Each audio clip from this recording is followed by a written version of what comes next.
Nous, on a mis en place un programme qui s'appelle Écono-Écolo Pratique.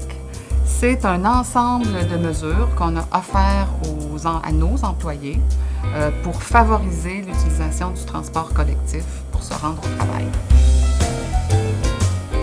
Il y a au moins 2 enjeux. Le premier, évidemment, est environnemental. On veut, par ça, contribuer à la réduction de l'émission de gaz à effet de serre.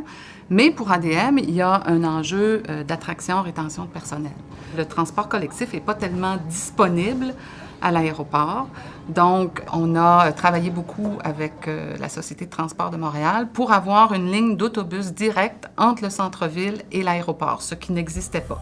L'autobus 747, c'est un service qui est offert par la STM qui dessert le centre-ville de Montréal en ligne directe avec l'aéroport Montréal-Trudeau, 7 jours sur 7, 24 heures sur 24. Pour venir travailler, avant, je prenais l'automobile. Depuis que l'autobus 747, je le prends tous les jours pour venir travailler. J'arrive au bureau beaucoup plus reposée. C'est un moment de qualité, soit pour lire des documents, soit reposer ou rencontrer des gens. C'est une façon efficace de venir au travail, c'est confortable. Moi, ça a changé ma vie. On a mis en place une mesure qui vise à offrir un stationnement gratuit à proximité de l'aéroport pour ceux qui pratiquent le covoiturage. On a maintenant 167 employés qui font du covoiturage et qui sont regroupés à l'intérieur de 65 équipes.